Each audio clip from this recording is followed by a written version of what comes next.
Okay, it's 10 o'clock and we're going to get started. Welcome, everyone. Thanks for joining us for our 23rd IFCGA class series. As you all know by now, we're doing this on Zoom. We're excited to be talking about gardens. Can't wait to get out in the soil. These classes are provided by the Idaho Falls Community Garden Association, a local entirely volunteer-run nonprofit organization devoted to teaching organic gardening practices and providing space in the community for people to grow things. We'd like to thank our wonderful board, Lauren Koss, Sue Holt, Sue Miller, Christy Applehans, Denise Olson, Annalise Hart, and I'm Tony Applehans, along with our exceptional on-the-ground, in-the-dirt garden coordinators who do so much important work with us. There are 3 IFCGA gardens in various locations around Idaho Falls with plots available to members of our community. Registration for these plots opens April 1st, and you can watch for further details on our Facebook page, our website, ifcga.org, or our constant contact email list. In addition, there will be a registration question and answer session on Zoom April 1st, 7:30 to 8:30 p.m. If you go to our website and look at under the classes tab, you'll find the link for that Zoom meeting. IFCGA also offers the Sprouts Children's Gardening classes beginning in May and running through the entire growing season. These classes have been growing a new generation of organic gardeners for over 20 years, and this year will be our last season unless a dedicated volunteer steps forward and would like to keep things going. The search is on. Finally, we've had some questions about how to make donations since we aren't meeting in person. If you have a Venmo account, you can make a donation to the IFCGA by going to Venmo and searching for Tony Applehans at IFCGA. Thanks in advance. So as we go into our class, we'll be keeping everyone muted with their video off to avoid overwhelming our system. You can submit questions via the chat option, and we will answer those questions either during the presentation or if the host so chooses at the very end. Depends how they look. So these classes are designed to teach and promote sustainable organic gardening methods and practices, and we are thrilled to be joined today by Christy Applehans, president of the IFCGA, longtime fermenter and gardener, who's really excited about this topic. I'm sure you'll pick that up throughout her presentation. I am the beneficiary of most of what she does with respect to fermentation, and it's a wonderful thing. So here we go, Christy. You're off and running. Okay, thanks, honey. Hi, everybody. Just one update to the information that Tony shared. We were able to figure out how to put the Idaho Falls Community Gardens as their own entity on Venmo. So rather than searching for Tony Applehans at IFCGA, you can just search for Idaho Falls Community Gardens. And that should get you to a place where you can make a Venmo donation if you would like to. But as we've said before, these classes are free and open to the public. And while we welcome your donations, we certainly don't require them. So to get on with things here, Tony is right. I love both gardening and fermentation, which I have just undertaken. I think I've been fermenting for probably 15 years altogether.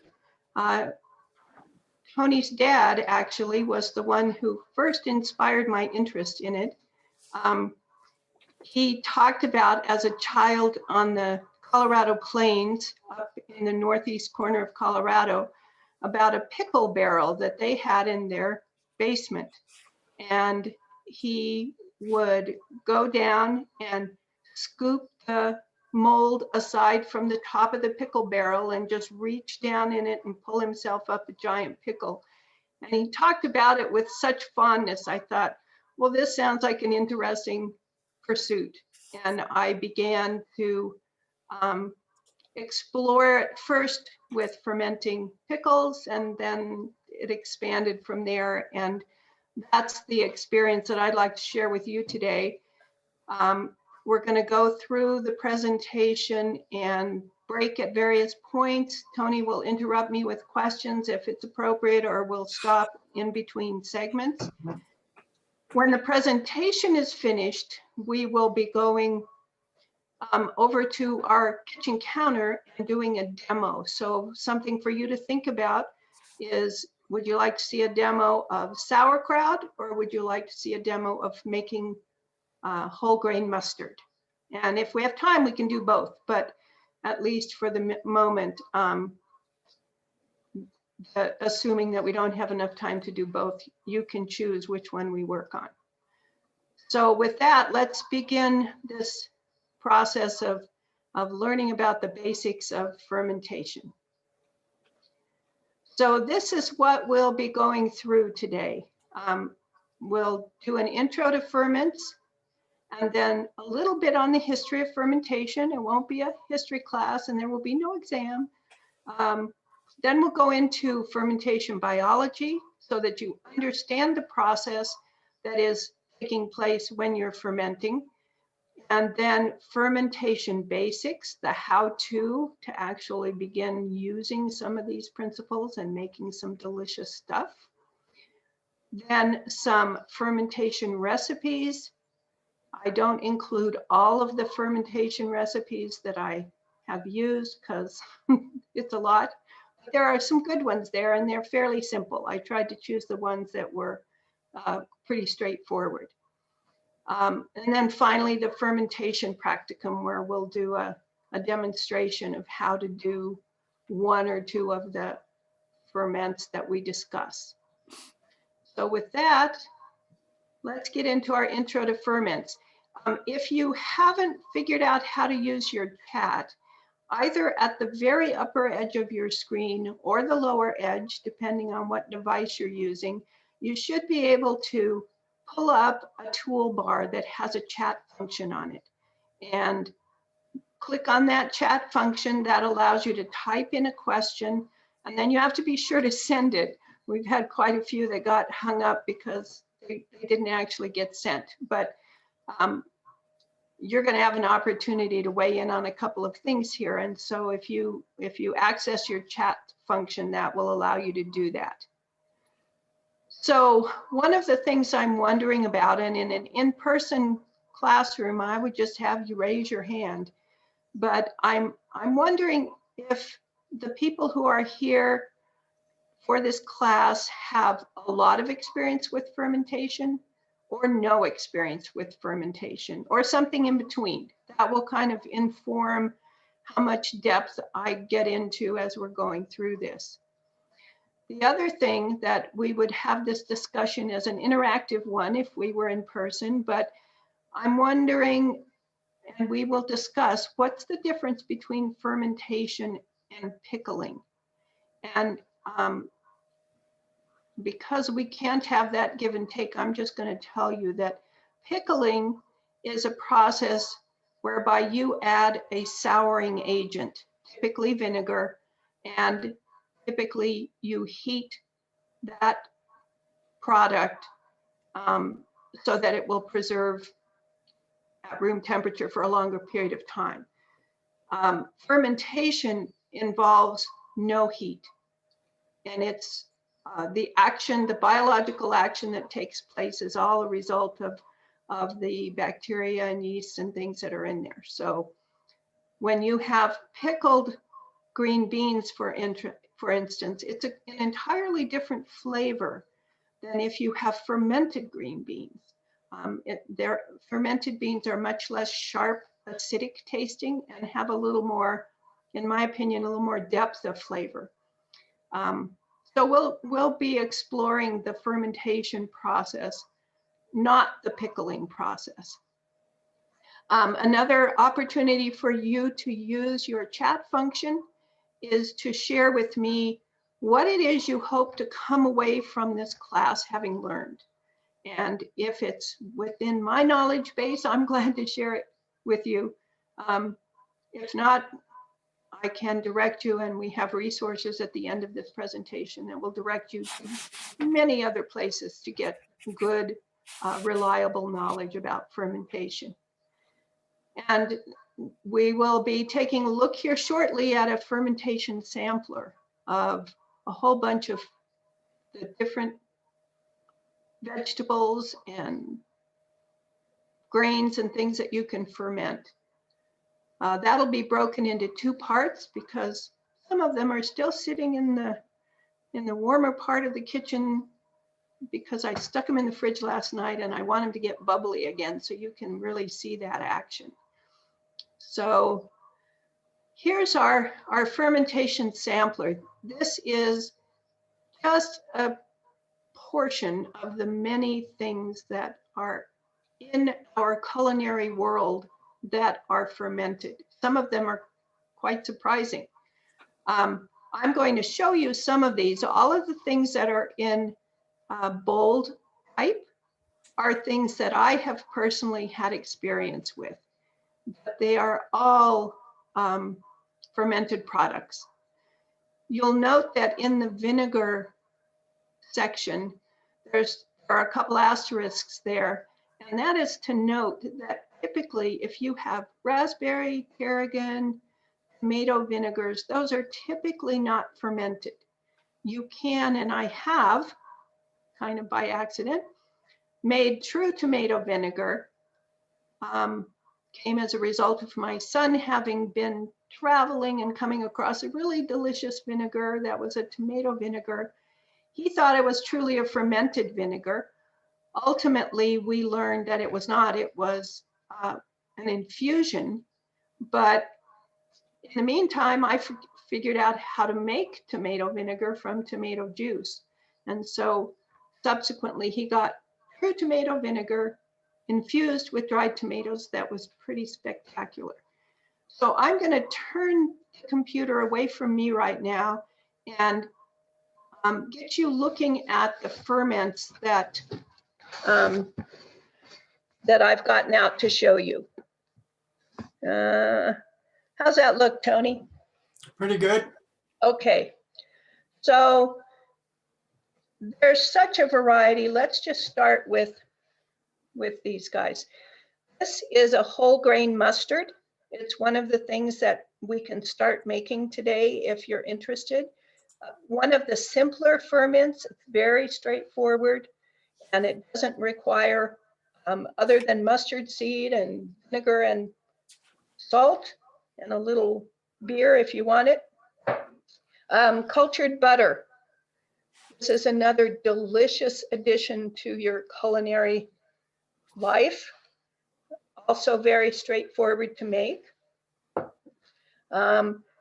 Here are some tomato ferments. This is an Italian, a very old Italian method of conserving tomatoes. And in Italy, 100 years ago and more, they would ferment the tomatoes and then pack them with 25% salt, then they pressed it into blocks and wrapped it in paper, and it was just kept at room temperature. This conserva is, I don't know, 5, 6 years old, but I keep it in the fridge. It's so salty that it's a very, very intense tomato flavor, but also very salty, so you have to use it sparingly. Vinegars. Here's the tomato vinegar that I was telling you about. Here's an apple cider vinegar. Really delicious, made from fresh local apple cider. Here's a Merlot red wine vinegar. Also really delicious, a little more challenging to make. Hot sauces. I have to say this is now in the family, the favorite of the ferments that I do. So there is this straight up hot sauce, and then using the strained material from the hot sauce, which is basically skins and seeds and a little pulp. We have a fermented chili sauce that can be used kind of like you'd use the Indonesian and Thai chili sauces. Yogurt, of course, very easy to make. You don't need a fancy yogurt maker. If you just have an old styrofoam box or a cooler, a styrofoam cooler or a regular cooler, you can make that work for yogurt. This is a, whoa, okay, I don't know if you can see this. Yeah, sourdough bread. An old recipe that a friend gave me 15 years or more ago, and I've recently converted it to a sourdough, and it's spectacularly delicious. Fermented jalapenos and fermented garlic scapes. If nothing else, they look really cool in the jar, but if you're a garlic lover, you'd love those. And the jalapenos are a little challenging to keep firm in a fermentation process. But they're very good for the first year, and they're fine after that. They just get soft. Many of you may recognize this, some kombucha. I just started this a few days ago. It's probably about ready to go now. You can see the SCOBY on top of there, the symbiotic community of bacteria and yeast. That's what SCOBY means. Lots of information online for making kombucha. This is the fermented dill pickles that I was telling you about. Really delicious, such a totally different flavor than you get from a vinegared dill. This is probably our second most popular fermented product in the family after the hot sauce. These are fermented green beans, and they're the ones that, this is the product that inspired me to get deeper into fermentation. I'll tell you about that in a bit. Kimchi.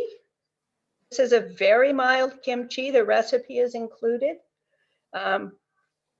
Delicious, holds for a really long time, very fresh tasting. You can make it as pungent or as umami-ish as you want. We don't put any fish in ours, so it's pretty mild if you're experienced with Korean kimchi. This is the sauerkraut, and I started this sauerkraut on the 24th. Just a day or two ago, I took the airlock off and bottled it, and will now go in the fridge. But it's a combination of carrots and green and red cabbage, purple cabbage. I have there are two classes of ferments in terms of time. There are those that are quick ferments, which would be something like dosa, dosa dough and injera dough. I have a couple of those to show you. Sourdough is in a way a quick ferment, except that you can hold a sourdough starter for years. People claim decades and centuries, but my sourdough starter is at least 20 years old. And so it is a quick one to use, but it maintains itself for a long time if you take care of it properly. I have done very little with meat ferments. I do make my own corned beef, but I haven't tried any of these others. I have to note, if any of you are familiar with surströmming, which is a fermented fish from Sweden, you can understand why I'm hesitant to do any fish fermentation. In the miscellaneous, there are lots of things that you would not ferment at home necessarily, but you can do tempeh at home. I have the material to do that. I haven't tried it yet. There are many recipes for fermented eggs. That's an Asian specialty, not our cup of tea, I suspect, but, and then vanilla, chocolate, soy sauce, they're all part of a fermented process, as are wine, beer, and mead. I have done none of those at this point. There are more involved processes. Then over in the fermented veggies, I have a friend who's done olives, but I don't have access to fresh olives, so I've not tried that. And a couple other, there are so many fermented products that are culturally related to a specific region. So gochujang is Korean, and there are dozens of Korean fermented products. If you really want to see a long list and explore those, check out the Google entry on fermented foods. And there probably are 100 different fermented foods listed there. Many of you are probably familiar with miso, Japanese, also many Japanese fermented products, many Chinese fermented products. There are culturally particular fermented products from Germany and the Scandinavian countries. It's just been a method that's been in use for a long time. So now is a good time to put your input in if you have an opinion about whether you'd like to see a demo of sauerkraut or mustard.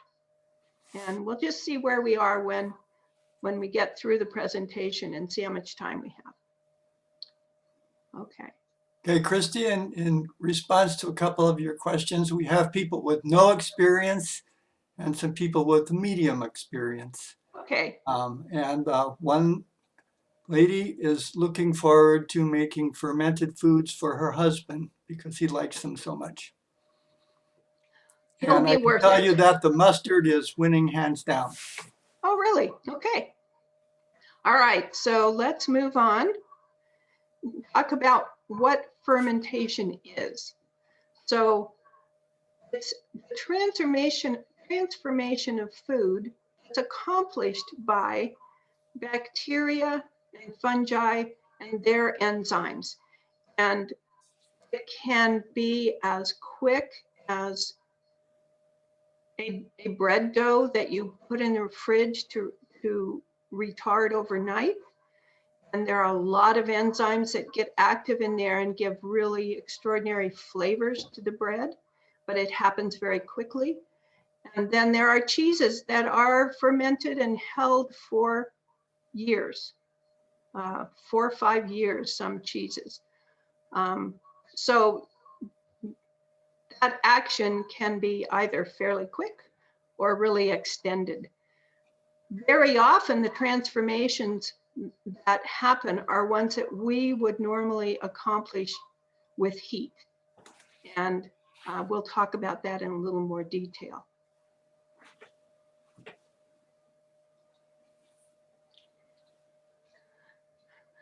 Another definition, which I really appreciate, is delicious rot. Some of it is not so delicious rot based on whatever your culture is, but we'll talk about that in a minute too. So what's happening is that the food is being broken down by the microbes slowly over time. And that breakdown is controlled by salt and moisture, and again, time.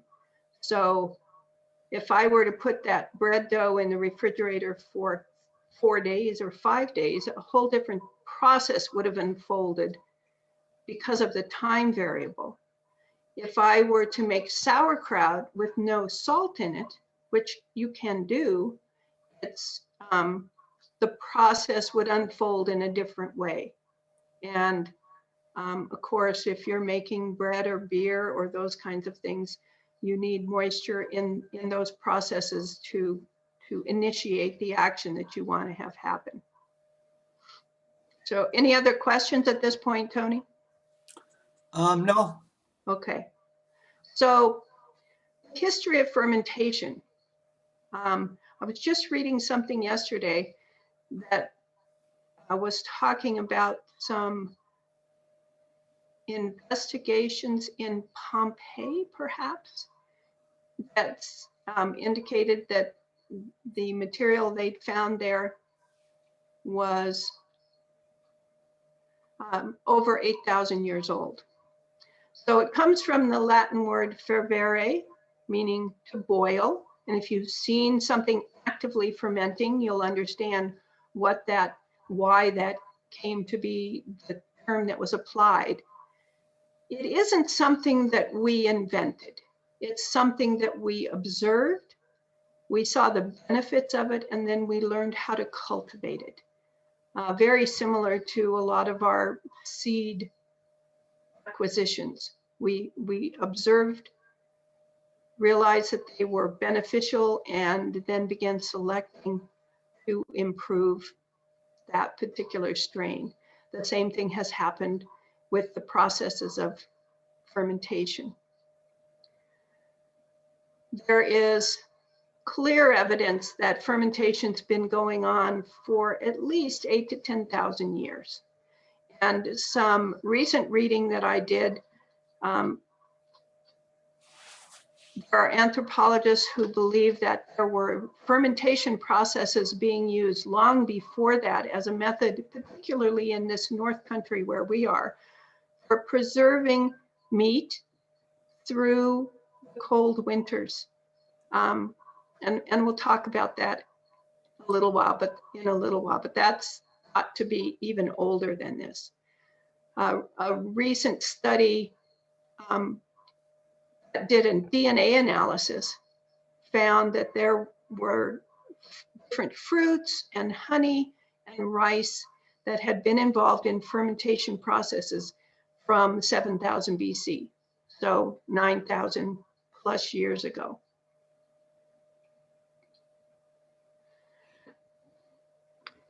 The question of the relationship of,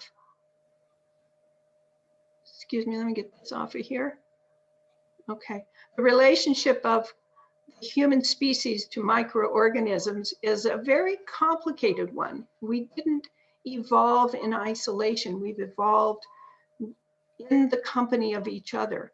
And I was amused by the question that one of the researchers posed, wondering who was cultivating whom.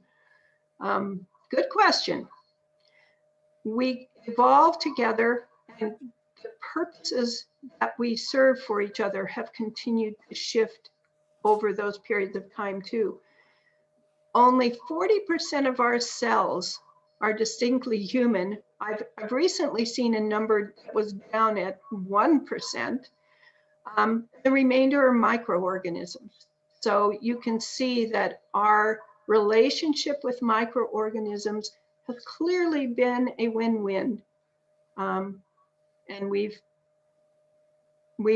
continue to be part of that process now.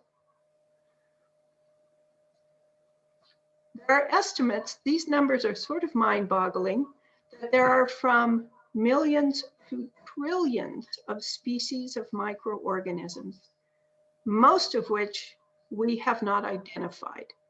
But we do know that there are at least 550 species just in our gut, in our digestive systems. And those species of microorganisms play an incredible array of roles in our lives. Central one is breaking down nutrients. The food we eat isn't ingested into our, into our blood and fueling the rest of our body. It's broken down, and it's microorganisms that are doing that job. They regulate energy use and storage.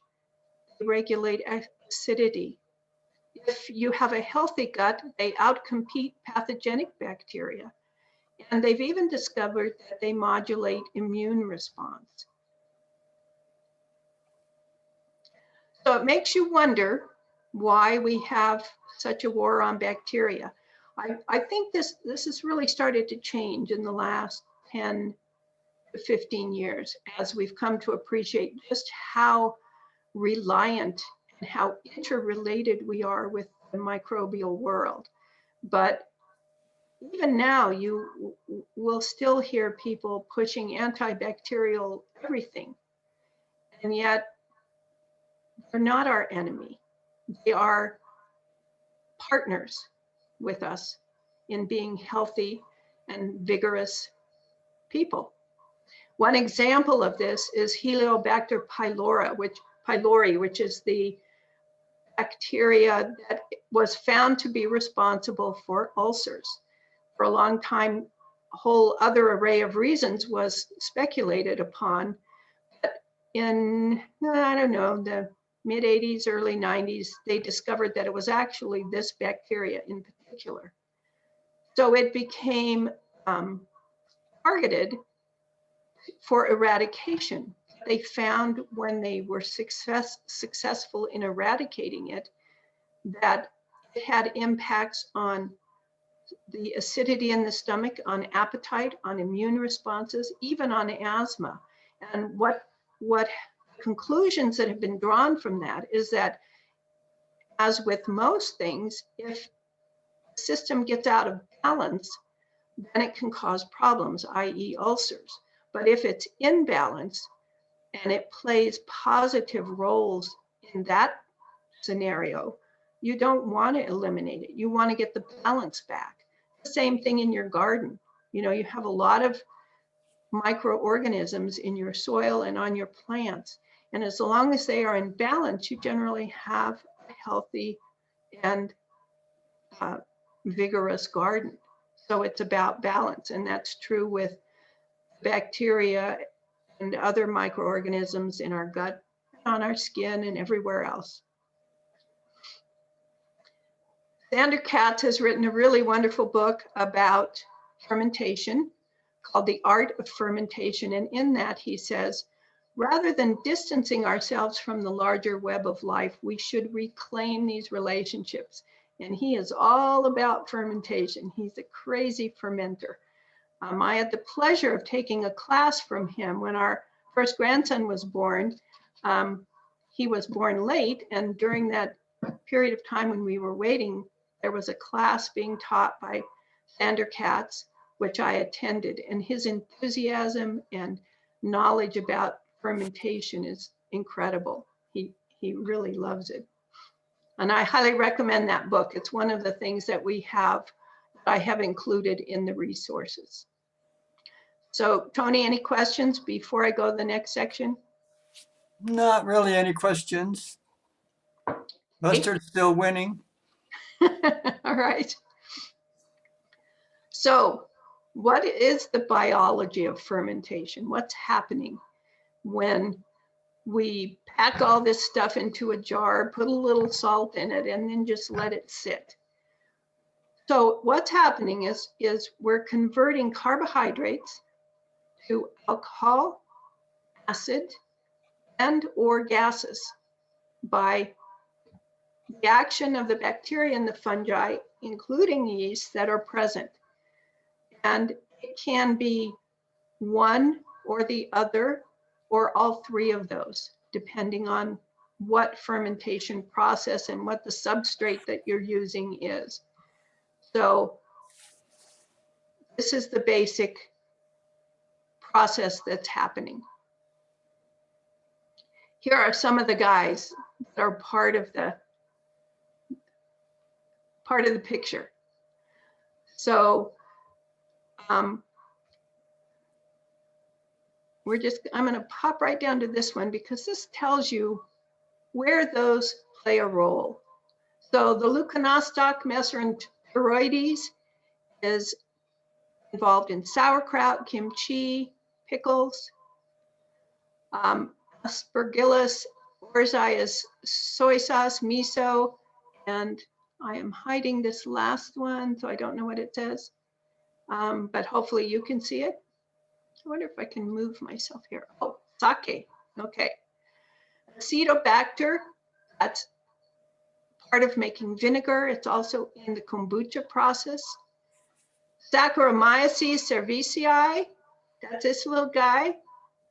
This is my kitchen golem that one of my kids gave me years ago when I first started making bread. Wine, beer, bread. Lactobacillus delbrueckii, that's a very important one in yogurt making, variations and relatives of that one for kefir and all those kinds of milk-based products. So here are the three main processes that are going to happen depending on what you're doing. So the alcohol process starts out with glucose. They all start with glucose and yield alcohol and CO2. So picture beer and carbonated sparkling wines. That's the process that's happening there. The lactate process is glucose being converted to lactic acid. So in your hot sauce ferments, there's a lot of lactic acid involved in that. It's not solely lactic acid, but that's part of the process there.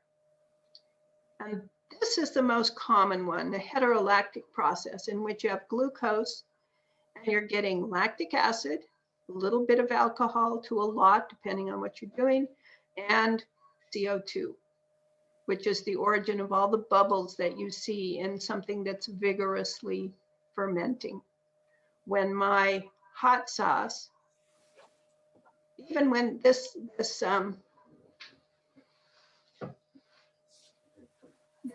sauerkraut, when it was fermenting,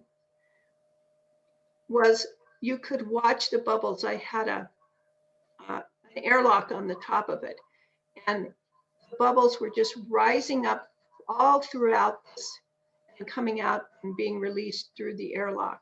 But it was very active. It tried to overflow, but it didn't quite make it this time. When I overfill them, they do. So those are the processes that are happening in your fermentation with your various products. So why do we want to ferment things? Well, there are lots of reasons, and some of them are more critical in the past, were more critical in the past than they are now, but there are still lots of them that are important to us now. Preservation is probably the origin of fermentation, the need to preserve food and to hold it for long periods of time. Health, these are things that we're understanding more and more because research is being done to explore the relationship between the microbial life that's in fermented products and how that benefits or affects our gut health. Energy efficiency, I appreciate this one because there are very few fermentation processes that require any input of heat.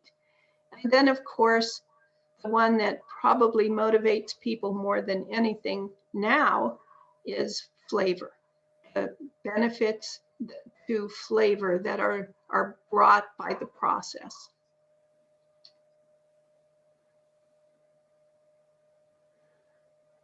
So preservation is the fundamental underlying motivation for fermenting foods. And an interesting question to think about is, how did this start? There is conjecture that ancient humans would find animals in particular who had been either submerged in a stream or river or a mud bank and left there for unpleasantly long periods of time, but that were still edible and still could provide nutrients, which in the middle of winter or early spring when food supplies were really diminished, that was probably a real bonus. So perhaps that's where these knowledge of these methods was first initiated. It does extend food supply lifetimes. One of the reasons my father-in-law's family had that giant barrel full of pickles in the basement was because they could harvest their cucumbers at the end of the summer, preserve them through this fermentation process, and be eating them until they had cucumbers coming out of the garden again. I did have to scoop some mold off the top, but apparently that was not a problem. So that is an important component even now, that it can extend the food supply lifetimes for a long time in some cases. I have to say that I've had, for instance, my cider vinegar here, you can see, this is from 2015. It's been kept refrigerated. There is a mother in there. So the mother, the microbial community that's in there has congregated there. I could use this to start new vinegar, but this vinegar is perfectly usable and will be almost indefinitely. So it does extend lifetimes, obviously not forever. Acidification is the main avenue of doing that. Lactic acid that is produced acidifies things. The other thing that it does, and this addresses worries that people have about toxins in preserved food, the acidification constrains the microbial life that can survive in the environment quite severely. And if it's combined with salt, then it's even further constrained. So in this case, because the acid level is heightened, certain toxic organisms can't survive in it. One of those is the one that people are always worried about with green beans. Ptomaine. What? Ptomaine poisoning. No, I mean, there's a particular bacteria. Okay. Which I'm sure people out there are going, oh, I know what that is. It will come to me in a minute. Anyway, it cannot survive in an acidic environment, which is why when you can acidic vegetables like tomatoes or acidic fruits like peaches and that kind of thing, you don't need to pressure can those. You can do it in a water bath, because that acidic environment inhibits toxins. It inhibits a bacteria that would emit toxins. And so acidification is a very valuable component of fermentation processes. One of our readers suggested botulism. That's it, botulinum toxin. That's what I was trying to remember. And yes, it does not survive in an acidified environment. So my fermented beans will hold indefinitely in the refrigerator, and I never have to worry about any kind of toxin in there. Sander Katz says that in his long experience with preservation, he has never encountered a problem of anyone that he knows, and he's got a huge community of other people who do fermentation, who has gotten sick from eating a fermented product. And there are some caveats there in terms of if it's moldy, et cetera. But if it's properly fermented and properly stored, he is unaware of anyone who's ever gotten sick from it. So health claims are abound for fermented products. And while some of them are not supported with evidence, a lot of them are. Fermentation makes some vegetables and grains and such more nutritious and more digestible. It can make available and actually create some nutrients in the process of fermenting it. Supports the intestinal microflora. So if you're eating a fermented green bean with all of the microbial life that's going on in that process, as opposed to a dilly bean, which has been heated and cooled and can be stored at room temperature indefinitely, you don't have anything living in that heated product anymore. So it can't support the intestinal microflora in the same way that it can when there's actual living microbial participants in that food. They've also found that fermentation process can detoxify or, as noted above, improve the accessibility of nutrients within the food. Health. And again, there are lots of claims, not so much evidence, but they do know that the more variety, the better. So the more variety you introduce into your, honey, would you get Scott's? The more variety you introduce into your diet, the better. The mechanism isn't clearly understood, but what evidence shown is that variety creates a lot of complex genetic fluidity and interactions, which for whatever reasons, which we don't fully understand, make for a healthier gut.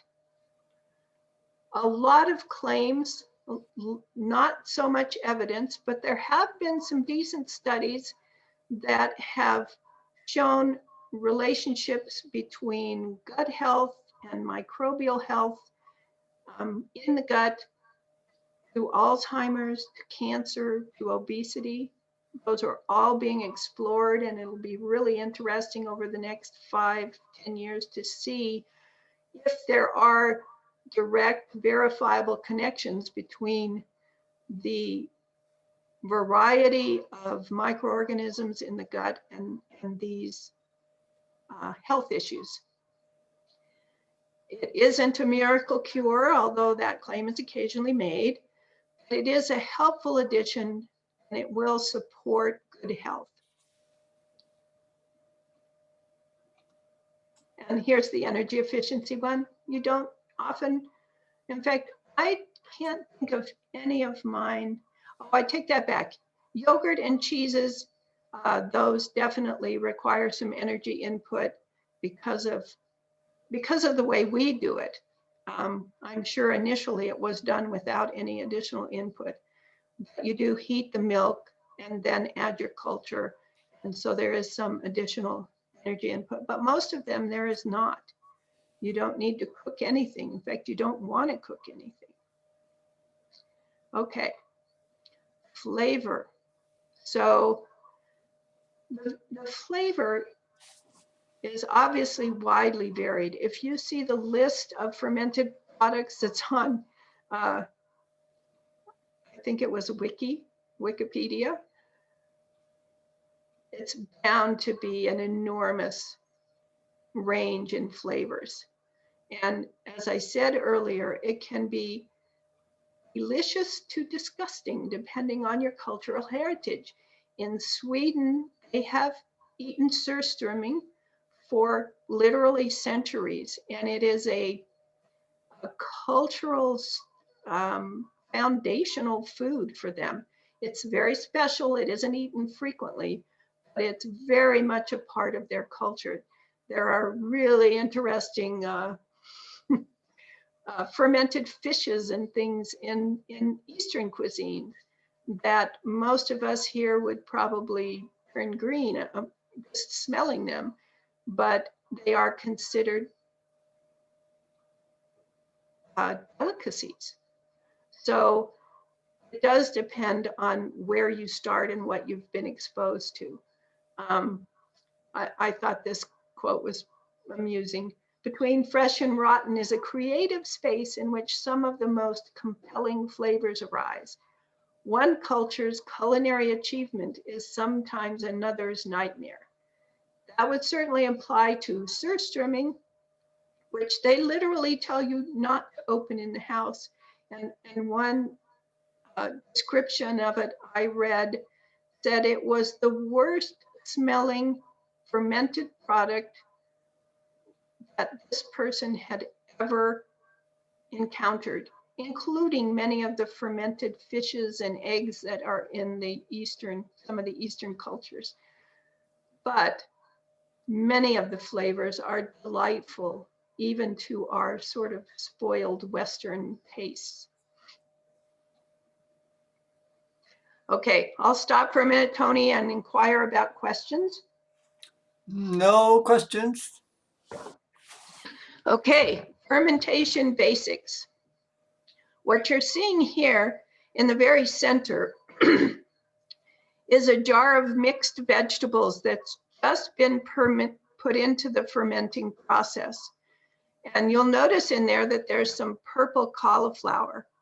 If you look to the left, the pink one, you'll see that that purple cauliflower is beginning to give up its color, and that ferment will eventually be pink. The cauliflower in there that's white will be pink. Everything will have a little bit of a pink color. It's really fun. One on the right side has no purple anything in it. And so it's got some orange cauliflower, but that doesn't give up a lot of color. All of the purple vegetables tend to really give up a lot of color, which can be a very fun element. It's why my sauerkraut is pink, because it's got probably about half of the total in here is purple cauliflower or purple cabbage. Okay, so what you want to understand when you start doing your fermentation is whether you're going to do wild fermentation. I think Sandra Katz also has a book by that name, or cultured fermentation. So wild is spontaneous fermentation that can be any of the fermentations we described: alcohol, lactic, acetic, etc. Lacto fermentation is initiated by organisms that are on the material you're fermenting. So when I do my sauerkraut, I don't add anything to it. There's enough bacteria, lactobacillus, present on the surface of the leaves that I just mush them up, put them in the jar, and the process initiates. I don't have to do anything to it. Culturing is when you introduce a microbial starter, whether it's yeast or yogurt or SCOBY, and it comes from a previous active mature ferment. So when you make cheese, you heat the milk and then you start adding cultures to it that influence flavors that it's going to have by introducing different microorganisms and their enzymes, which create different flavors. So that's a cultured process. Yogurt is a cultured process. You can do sourdough starter from a cultured process. You can also do it by naturally capturing the microbial life that's in the air around you. But a lot of sourdough is done through a cultured process. Kombucha, you start with a SCOBY, which comes from another kombucha, and that stands for a symbiotic community of bacteria and yeast, and it's this gelatinous. Let me show you. You can probably see in here. Oh, maybe not. Yeah, can you see that sort of floaty blob in there? They're kind of slimy and creepy looking, but they are what's doing the beneficial action in your kombucha. So these are the different methods of fermentation that you can initiate. Sanitation is an important thing to consider, particularly if you are doing milk products or meats. Definitely for milk products, you want to start out with sanitized, in particular if you're doing something that's going to be culturing or aging for a long period of time, you want to be sure everything is totally sanitized to begin with, because you don't want anything introduced into that process which can take over the process from the beneficial things. So you want to start out with sterilized materials. For lactic acid ferments, which would be the beans, the cucumbers, the cauliflower, sauerkraut, the kimchi. You can sterilize it. It doesn't hurt anything, but it isn't necessary. A good thorough wash, hot water, hot soapy water, rinsed very thoroughly so you're not leaving any soapy residue. That's important as well. The only meats that I've done are corned beef, and that involves a fair amount of salt. But there are all kinds of sausages and salamis and things that you can do. My instructions to you would be to follow carefully any instructions that are included in recipes for doing that, because meat would be one of those things that would be very susceptible to rotting if it wasn't properly taken care of. Although I just read an article yesterday. I knew I had seen this article some years ago, and in 1995-ish, a guy named Daniel Foster he's an archaeologist, and he had done some research on methods of preservation in ancient times. And it led him to investigate how meats could have been preserved in northern climates over the winter. And so he took a number of steps, which you will find bizarre, but he learned a lot of stuff. He took legs of lamb and different kinds of meat and embedded them in pond walls. He also put meat in frozen ponds and observed how long it could be held. And then finally, he took an entire horse, an old horse that had died. Somebody donated it to him. They skinned it and prepped it, and he put that in a pond and held it until the following summer. This was in fall. And at some point, he actually tasted it and said that it didn't smell very good by the summer, that it was fine. As long as there was ice on the pond, it was fine. It was very fresh tasting. But by the summer, it had gotten a very strong smell, but a very sour taste. But it was still quite edible, and there was a lot of nutritional value in it. And so, you know, there are lots of ways for doing meats, but I'm not sure you want to try that one. Salt is a part of this process. It is required in some recipes, but for a lot of them, it's added to taste. So in this sauerkraut recipe that I use, you can put in a specific amount of salt according to a specific recipe, but you can also just do it to taste. And in fact, I was surprised to learn this years ago when I was getting into this. It isn't actually required. It benefits, your ferment will benefit from the salt because it increases the storage life significantly, and it also improves the texture. It will get much less soft with salt. And of course, to a certain point, it also enhances the flavor. It can get so salty that what you have is something that doesn't taste salted, it just tastes salty. And then, you know, that's not so desirable. But it's interesting to me that the amount of salt is not a critical aspect for health. It's more involved with storage life, with flavor, and with texture. Some recipes do have specific requirements for salt, like cheeses and meats, that ensure both the edibility of it and also the safety of it.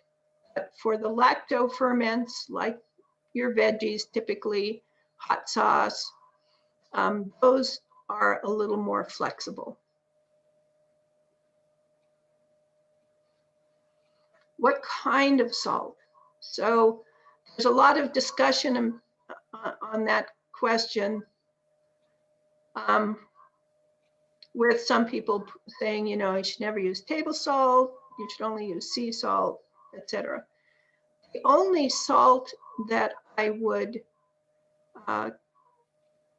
caution you to experiment with or just avoid is salt with iodine in it, which a lot of table salts do have iodine in them, because that can impart a subtle flavor that you might not like. On the other hand, you might not notice it at all, depending on what other flavors it's surrounded by. So sea salt is a good choice because it's not, it doesn't have any additional, especially if it's been refined. It doesn't have a lot of other things in it. One of the advantages of an unrefined sea salt is it contains additional micronutrients. It isn't always a pure white, and therefore it can sometimes lend a little cloudiness to your product, but that doesn't affect its taste. It doesn't affect its longevity. It's just an aesthetic issue. And it does bring the additional benefits of those micronutrients. One of the questions that comes up if you're doing a lot of different fermenting at the same time is, are you in danger of cross-contaminating, getting the lactobacilli from one thing into your sourdough or whatever? And it is not very likely. It's not impossible. I do think that I at one time had a sourdough starter that had gotten some other bacillus in it that was creating some interesting textures. It didn't affect the usability of the material, of the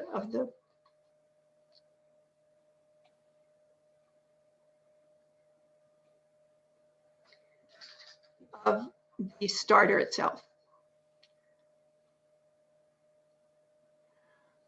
Water.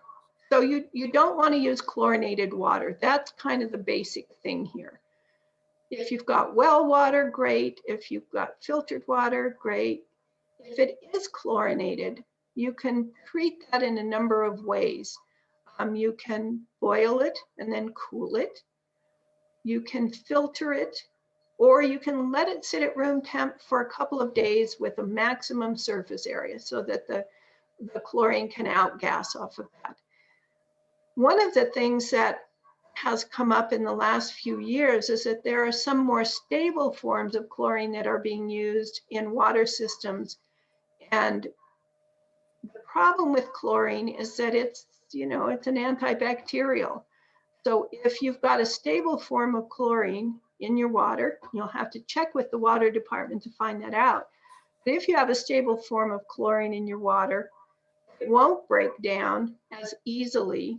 There can be residue in your water, which will then have a negative impact on your bacteria and yeast and things that are in the water, and it would compromise your fermentation process. So that's worth checking into if you find that you try boiling or you try sitting at room temp for a couple of days and you're still not getting good activity in your fermentation. It would be worth checking with the water department to find out what chlorine are they using.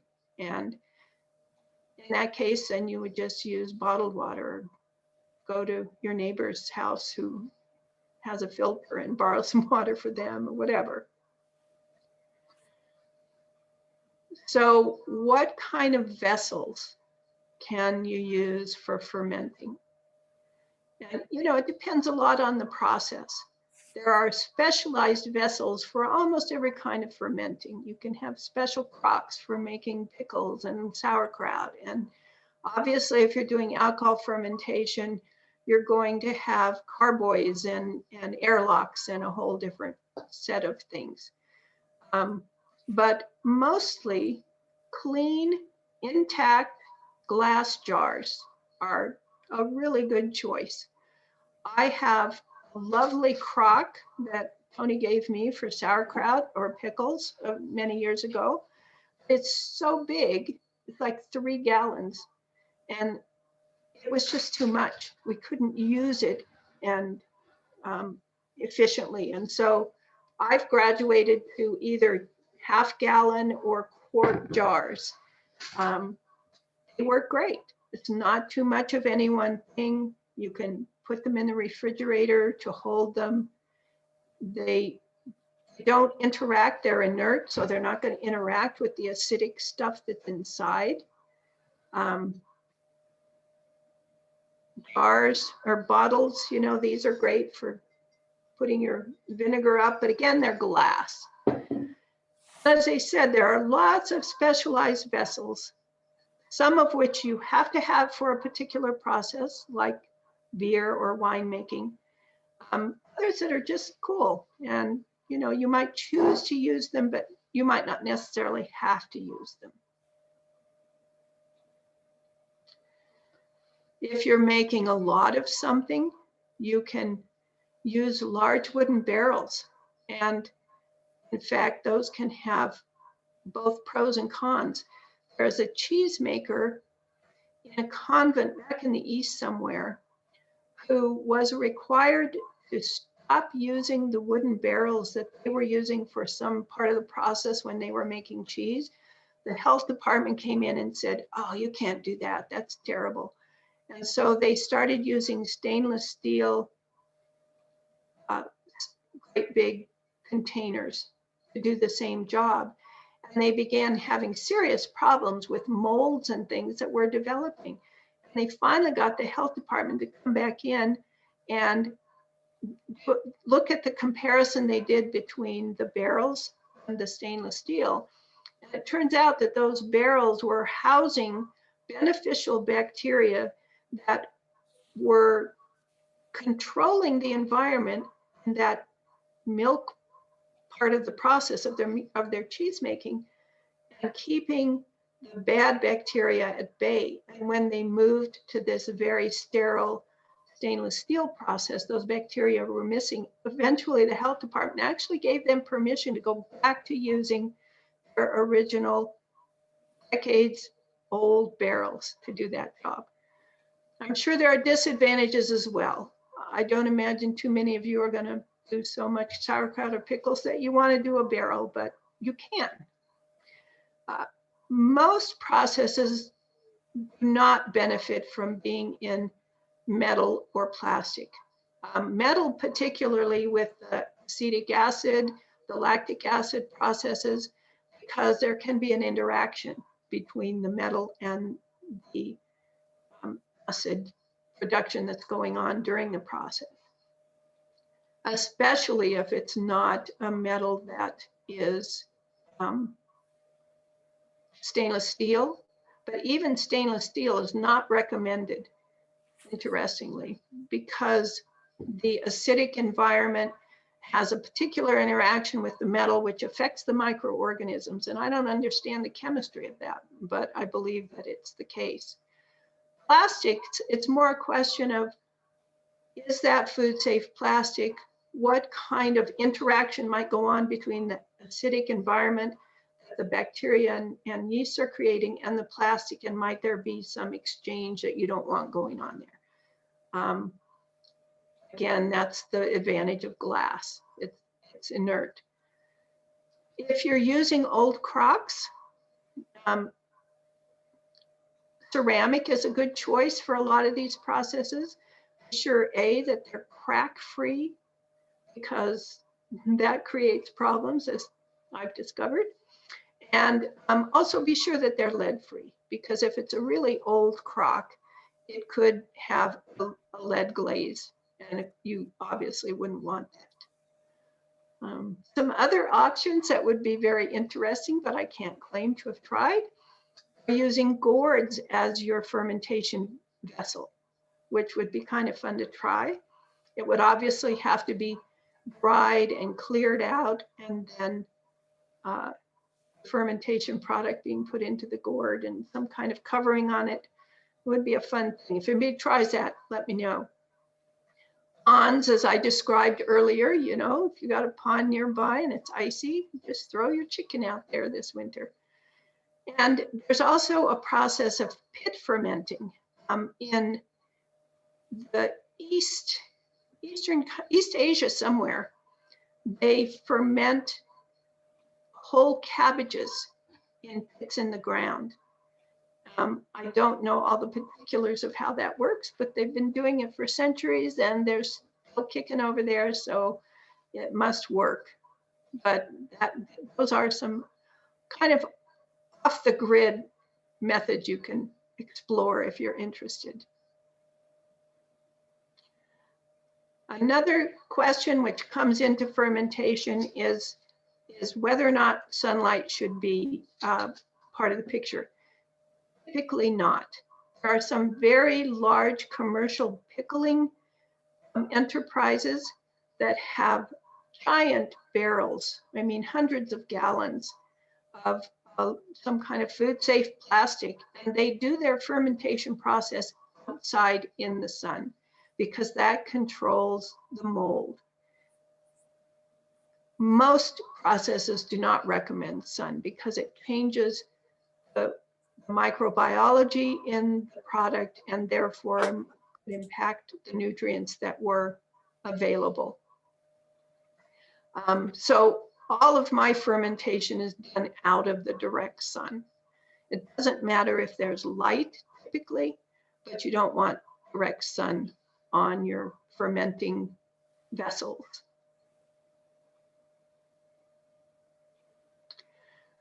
Processing or not. So by processing, I mean, you know, putting it in hot water or some other, you know, sticking in your oven, whatever. It's processing, which is used in almost all our canning methods, does stabilize the contents. And so you can store them for a long time at room temperature. I have something my mom made, and she has been gone for a long time, but I still keep it around, and I'm sure it's 25, 30 years old. I could probably open it and eat it tomorrow. The color might not be so great, the texture might be compromised, but it wouldn't be dangerous. So processing has some advantages, but because it's the application of heat and lots of it, it kills all the live organisms in whatever it is you're processing. So you don't have the advantage of all those little critters that are in your fermented products. If you choose, for instance, if you make sauerkraut, I could take this sauerkraut and I could process it and it would hold for really a long time. It wouldn't have any of the biological life that's in there that might be useful to my gut once I'd done that. As a consequence of it not being processed with heat, it does require either storage in a refrigerator or in a cool temperature with monitoring. So I have had both pickles and sauerkraut that I attempted to keep in a cool room in a crock. I didn't monitor it enough is the gist of it. And so eventually the mold got the better of the product and it went to the compost pile. But it is possible to do it properly. I just didn't. As I said, Tony's family, when his dad was young, they had a giant barrel of cucumbers in their basement. And it would get a white mold on the top and they would just push that to the side and reach way down in. And the anaerobic conditions that are required for lactofermentation were still going on under the surface because there was no oxygen in the water part of that, the liquid part of it. The mold is able to grow on the top because it has access to oxygen. And a lot of the vessels that you use for fermentation are designed like an airlock to prevent oxygen. Once the CO2 has expelled all the oxygen, the mechanism of an airlock keeps any more oxygen from getting back in there so you don't get mold. But you can store things at room temperature without an airlock. You just have to monitor for mold development and remove it. If it's white mold, it's typically not harmful. It will impact the flavor eventually if it gets too vigorous. Keeping records. So those of you who have heard me talk about gardening, you know I'm a big fan of record keeping, just because it allows you to really grow your understanding of what you're doing. And this is my fermentation record keeping. And I know that, you know, my daughter, who's a scientist, and my husband, who's a scientist, are probably horrified by my record keeping, but at least it's record keeping. And in here, I have notes about all the processes that I've done, what has gone well, what has gone poorly, all these little cards, you know, these represent individual attempts to do various things, and they're categorized by pickles or hot sauce or whatever. It's not particularly organized, certainly not the way my scientist family members would do it, but it gives me the information that I need to be reminded of how the process unfolded and to understand what it is that either went well or went wrong, so that I can do it again and either improve the process or repeat a successful one.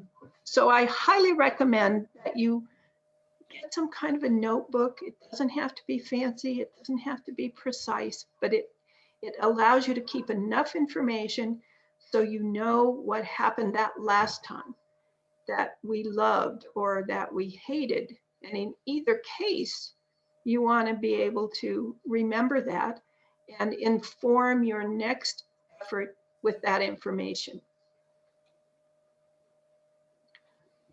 Okay, food. Again, Sandra Katz is the greatest community builder there is. I think that's certainly true. Before we go on, I have a few Tony? questions. Okay. All right. The first one was, do milk products require sterilizing the milk by heating to a certain temperature, or how do you sterilize it? Well, the sterilization process that I was talking about for milk products, and that's a good question because obviously I didn't make that clear, is for the vessels that you're using to house it. So in this case, this is yogurt. So this, I actually don't sterilize my yogurt containers because I wash them in hot soapy water and rinse them really well. Some people would recommend that you do sterilize them, but it's the container I was referring to. Milk temperatures are, those are typically specified in your recipe. So in yogurt recipes, you bring the temperature up to 180 degrees. That kills any existing bacteria that are in there. Some of those might have been beneficial, but some of them could have been harmful. Then you re-inoculate that milk, you cool it down and inoculate it with a culture. That gives you control over who's growing in there. And in the case of yogurt, your lactobacillus culture is in there. It's growing and firming up the yogurt and giving it that characteristic sour flavor, which you can control by exactly which culture you put in, how long you let it culture, etc. But yeah, that was referring to the vessel, not necessarily the milk product. That would be information you'd find within the recipe. Okay, another question. Can you use the old blue glass bottles? Yeah, I don't think there's any problem with that. I don't think blue glass is any more reactive, any less inert than clear glass. Not to my knowledge anyway. A really old blue bottle, I'm not sure, I guess I should qualify that. How old is old? Because really old ones, there may not have been the same amount of care taken with additives to glass, and you might have something that was not going to be a healthy addition to your diet. But I know there's been a resurgence of colored glass jars in the last few years. I have some green ones, I have some blue ones, and I wouldn't hesitate to use those for any of these processes. Okay. Will sourdough starter work with gluten-free flours? You know, that's a really good question. I don't know the answer to that because I don't know if the microorganisms in sourdough they're ingesting gluten for sure, because they do change the texture a little bit. I'm guessing that they ingest other starches as well, and so it probably would work. But I don't have any experience with trying to make a sourdough bread from non-gluten flours. Okay. How do you incorporate this kind of food into menus? Put it on the table, it'll get eaten. You know, yogurt, breakfast, lunch, smoothies. Indian food has a lot of yogurt added into it. You make many Indian raitas are yogurt based. All of the lacto-fermented foods that are kind of tart are really good accompaniments to sandwiches or meat dishes at dinner. Vinegars obviously are used anywhere vinegar would be used except in canning. I don't use my homemade vinegars for canning because I don't know the exact acidity of my homemade vinegars. I'm sure there's a way I could find out, but I'd rather enjoy their flavors in dressings and sauces and things. Hot sauce, depending on who's in your family, might go on everything. Breads and mustards, clearly, you know where those fit in. So I think really just putting them in mix with a meal, whatever meal, depending on which of the ferments you're talking about, is going to encourage them to be consumed because they're tasty. It's not, you don't have to convince people to eat them. You just have to put them in front of them. Most people will enjoy the flavors that are there.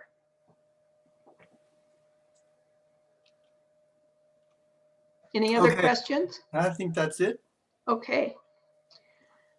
So let's go on here to the recipe question. So a lot of people really like to have concrete recipes for whatever they're cooking. In the case of fermentation, it's more about understanding the process than a specific recipe. And I think it's really valuable to understand the process because then, independent of what you've put in, if something doesn't work well, you have some tool to analyze what happened, what likely was the problem, how can I do another iteration that will maybe address whatever happened. So there's a lot of flexibility, especially with the lactic acid ferments like sauerkraut and the fermented beans, the hot sauce, and that kind of stuff. That being said, here are some recipes. This is the recipe for fermented beans. And the only caveat to this recipe, actually, it's not a caveat so much as I want to emphasize this, is the fresher your bean is, the better the end product is going to be, which makes sense. But this is a very straightforward process. You pick your beans at their peak, wash them, make your brine, pack the beans with the dill, and if you're putting garlic, you can put hot peppers in there. Some people put coriander in their beans. I don't care for it, but then you cover it with dill. And these beans that you see in this picture were actually some that our sprouts made, and they were making it for their Harvest Festival celebration.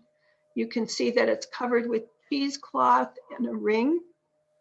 There are other ways to do it. You can use, on the fermented beans, you can use an airlock as well. What you're trying to do is create an anaerobic environment for the lactobacilli to thrive. And then you set them aside for as long as you like, until you like the taste of them. And once that's done, then you can cap them and stick them in the fridge, and they will hold for literally multiple years. Ours never last that long because our kids come home and they can pack a half a gallon down in a heartbeat, but it will last for a long time. Dosa. Let me go get the dosa batter so you can see it.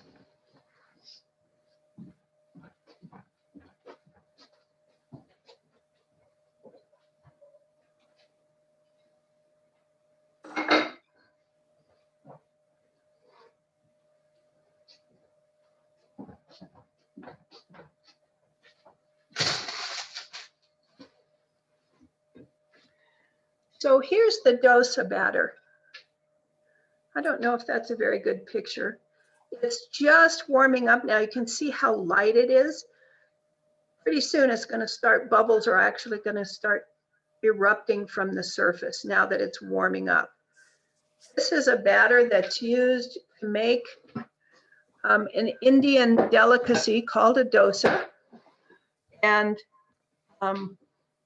whoops, looks like I've moved us somewhere else. There's our dosa. It's a very fun process to try. Lots of recipes online for what to fill your dosa, which is this pancake-like thing, what to fill it with. It's a really direct observation of the fermentation process, because once it gets active, just like with sourdough starter, you can see the bubbles coming up, and it's a really delicious end product. Kimchi. This is a wonderful kimchi recipe. Real authentic Korean and Japanese kimchi has fish in it, which gives it a very particular strong flavor that a lot of Western cultures don't appreciate. So this one does not have any fish in it. It makes a very nice, it has a tiny bit of fish sauce, which adds a good umami, but it doesn't have a very strong fish flavor to it at all. And so even Tony, who's not a big kimchi fan, likes this kimchi. It's a very straightforward process again. And once you've allowed the fermentation to take place, you can then move it into the fridge. And I have some kimchi that's been in our fridge since Christmas, and it's still delicious. I've had some that's been out there for upwards of 6 months, quite delicious. So this is a fun recipe to try. And things like the Korean chili powder, that's very readily available now because of the internet.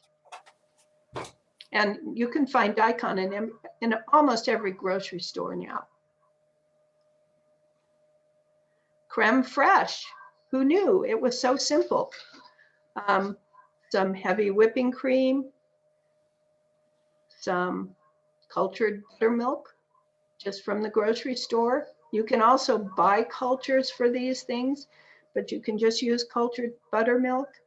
And in a period of 12 to 18 hours, you've got a lovely, delicious container of creme fraiche. And it keeps very, very well in the refrigerator. Cultured butter. This is our preferred butter now. I make all of our butter because we love this cultured butter so much. It's kind of like making creme fraiche, except you then turn it into butter, which can be done in a standard mixer or a food processor. So When I make it, I often will do a half a gallon or a gallon of cream at one time. You can get a really nice extra heavy cream at Reed's Dairy. I've also used a cream, you know, a half gallon cream from Costco, and it's made nice butter as well.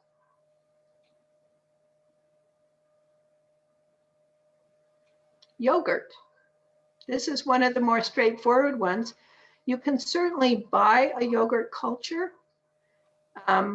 There's a place online called cheesemaking.com. I think that's the correct address. And they have all different kinds of cultures for cheeses and yogurts, kefirs, all that kind of thing. But you can also just use what I call a clean cultured yogurt that you bought at the grocery store. In other words, it's not full of carrageenan and all these other additives. It's just milk and some cultures, and you can look at that by, you know, reading the ingredients on it. And these are the instructions for doing that. It's that process that someone asked about, where you heat the milk, cool it, add the culture. What I've done to keep the temperature steady during this culturing process is, and I mentioned this earlier, is just used a styrofoam box. Maybe that something was shipped in.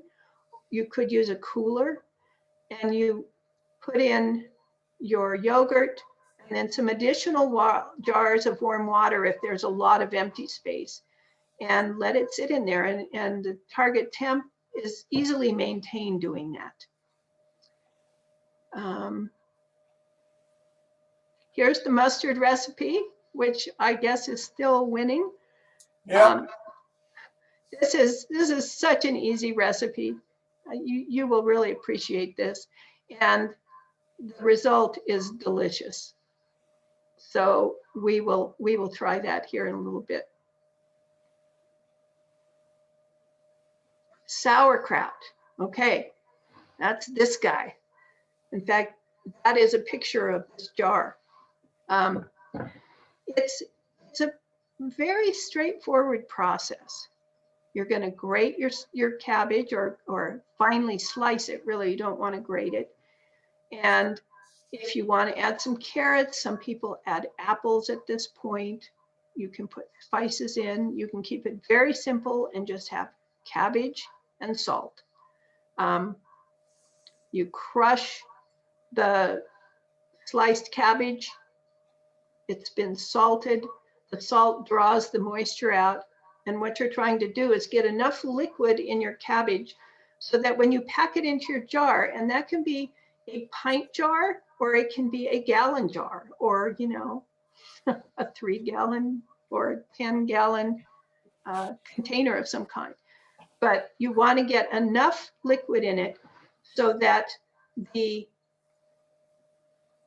this one actually needs to be pressed down a little bit harder.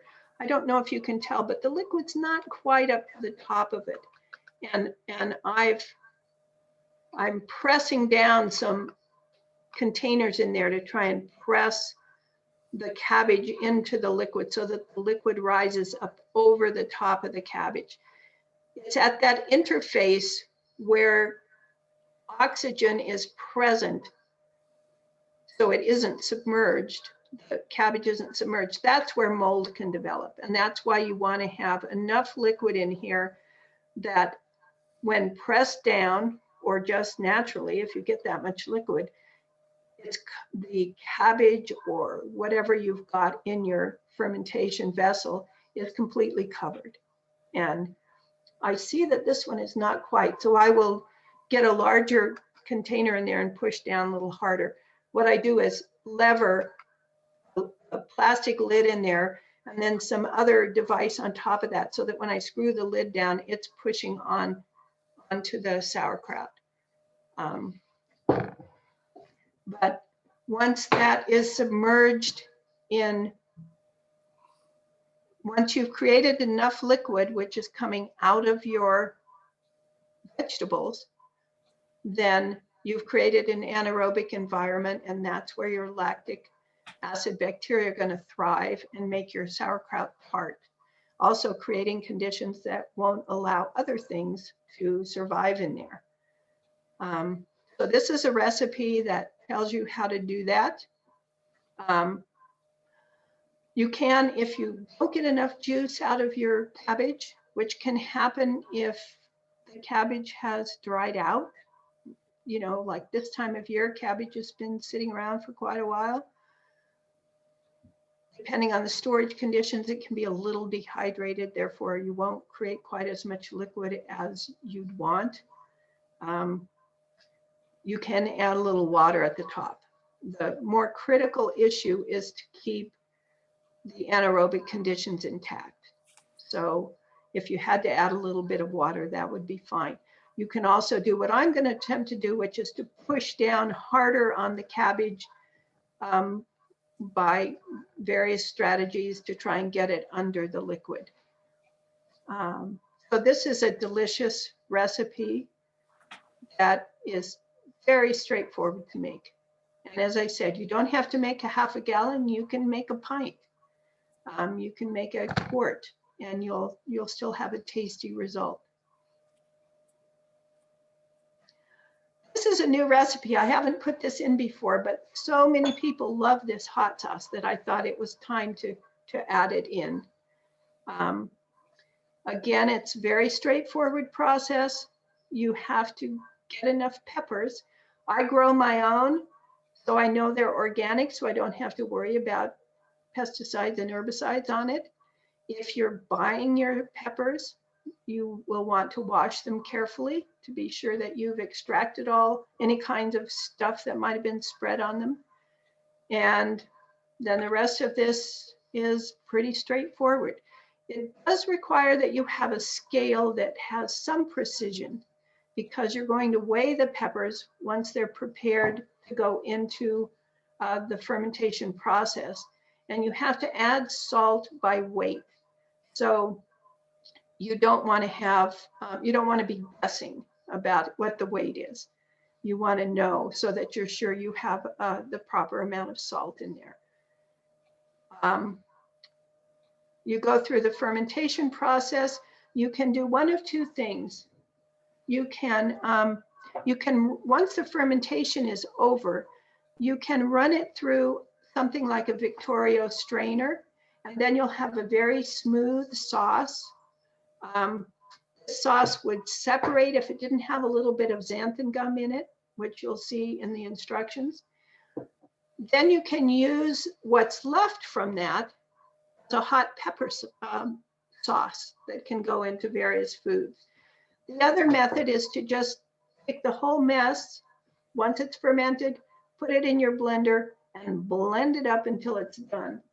I think I have a jar. Oh, I must have left it outside. That'll give you a little more heat because all the seeds will be in there, and a little less uniform texture than this. This has been run through a strainer. But it's a perfectly acceptable way to do it, and it saves a step of having to run it through the strainer.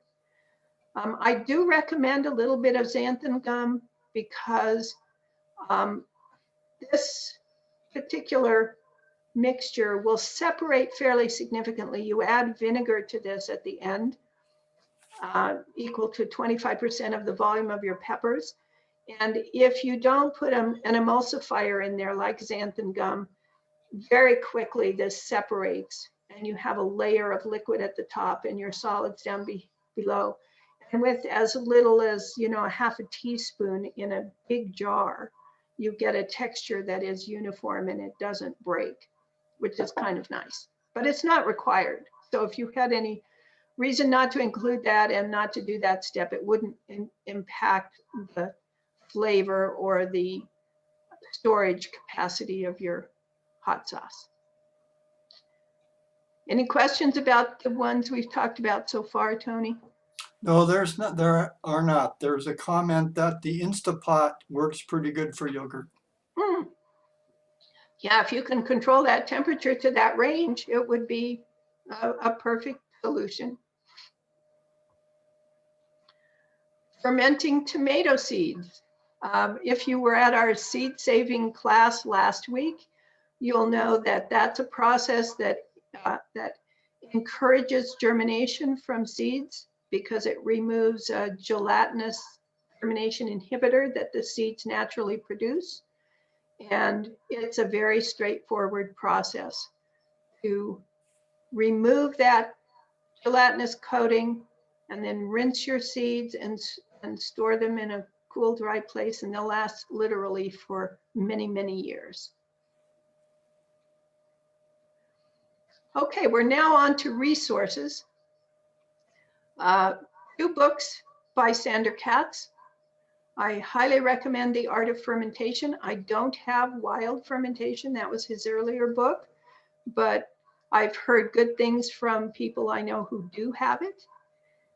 There is a website, wildfermentation.com, a good resource. There's some forums on there that you can get involved in if you have questions and you want to have help, solving problems. Eating Korean is the source of this kimchi recipe that I've included, but she has other ones for fermented green onions and for different types of kimchi. It's a great little cookbook. If you're into cheese making, Mastering Artisan Cheese Making is a very comprehensive book. You look down below, you can also see cheesemaking.com is included in that. It's included on this list. That's a great resource for exploring cheese making. La Brea Bakery Bread Book, that was my initiation into sourdough bread making. She's also got everything from sourdough bagels and breads to sourdough chocolate cake. I haven't tried that, I have to admit. Bread Baker's Apprentice, another excellent bread baking book that I highly recommend. And this episode of Michael Pollan series on Netflix called Cooking or Cooked. This is episode 4 called Earth, and it focuses specifically on fermentation. Just a fascinating and very visual exploration of it. So you really get to see a lot of what's going on. And then finally, I'll end this part of the presentation with this quote from Michael Pollan from that series. Is there any practice less selfish, any labor less alienated, any time less wasted than preparing something delicious and nourishing for the people you love? Okay. I will just leave it there. And how much time do we have? We have about 15 minutes. So that's plenty of time to get, are we still on with mustard being the winner, Tony? Mustard's still the winner. Okay. So I'm going to turn off my video here and go turn it on. So I'll be gone for just a sec, folks. And I will turn it on our iPad, which is set up to view.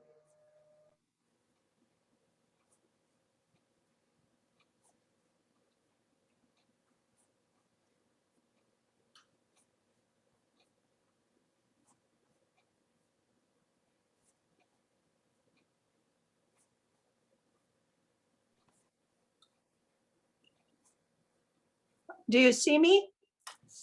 Do you see anything? Yep, we don't see you, but we see the counter. There you are.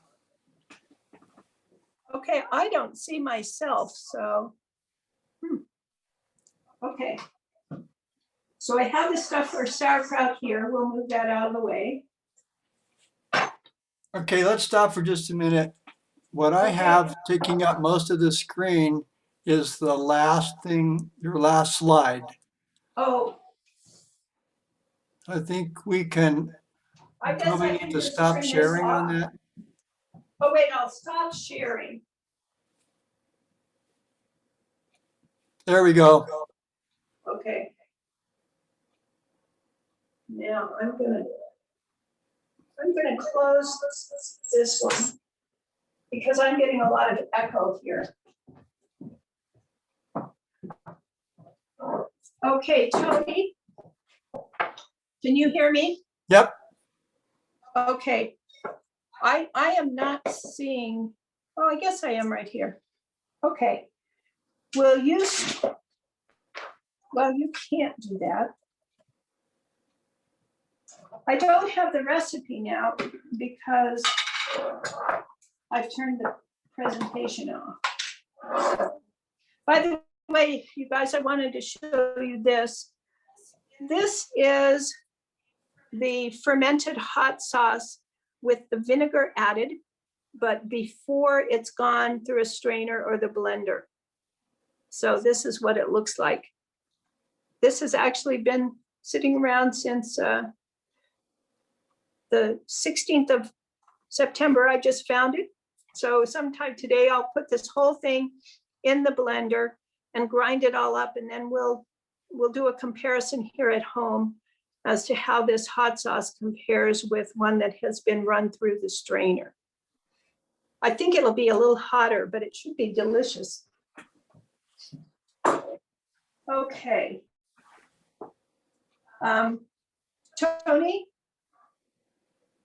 Tony? Yes.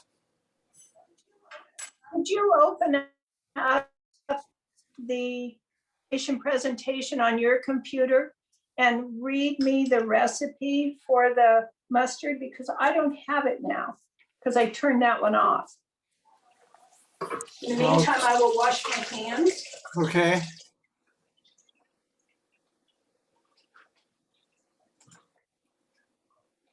So you guys will be kind of surprised at how simple this is. Can you see that bowl okay?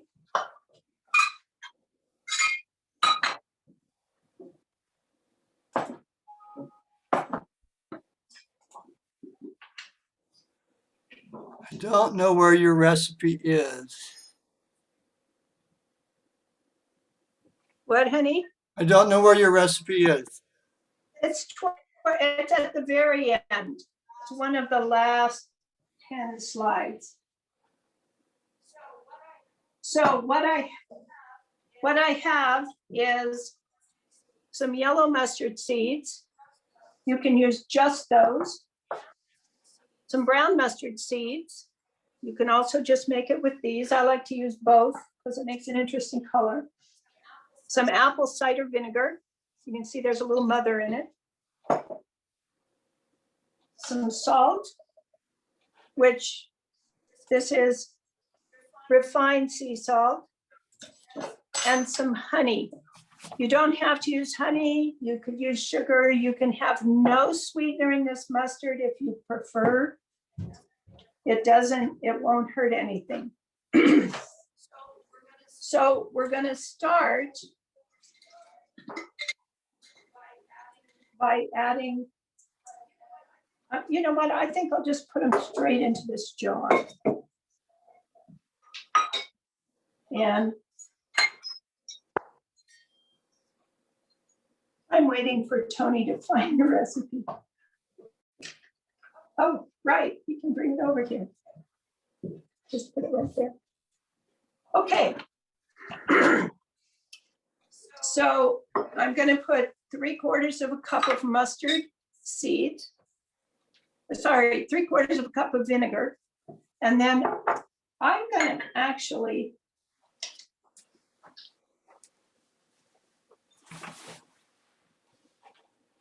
there's a 1/2 cup. And I'm going to eyeball the 3/4. There we go.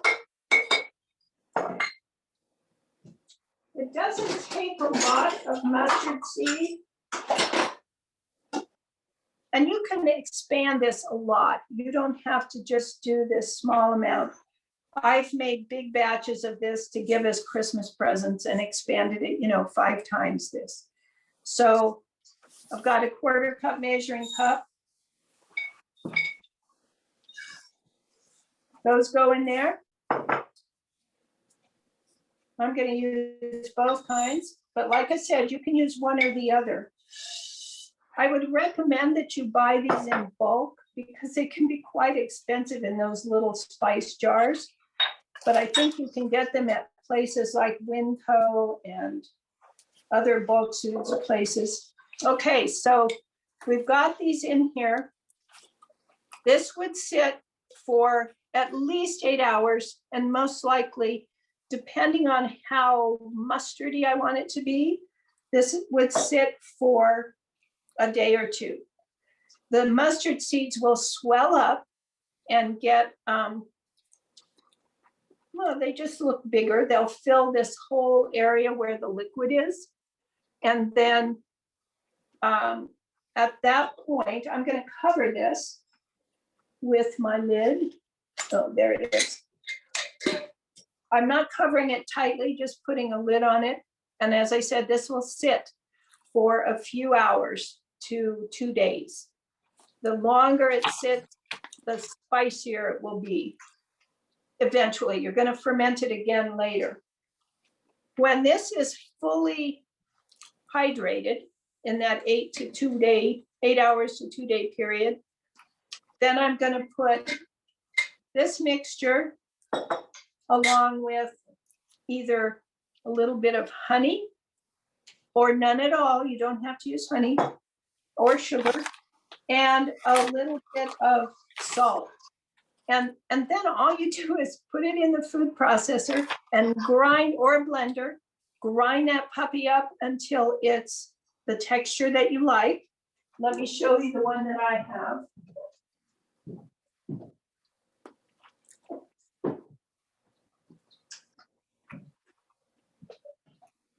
So I let mine stay rather coarse. It's still creamy, but the seeds are very much intact.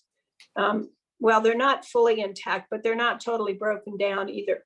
So you can do it like this. You can get it really creamy.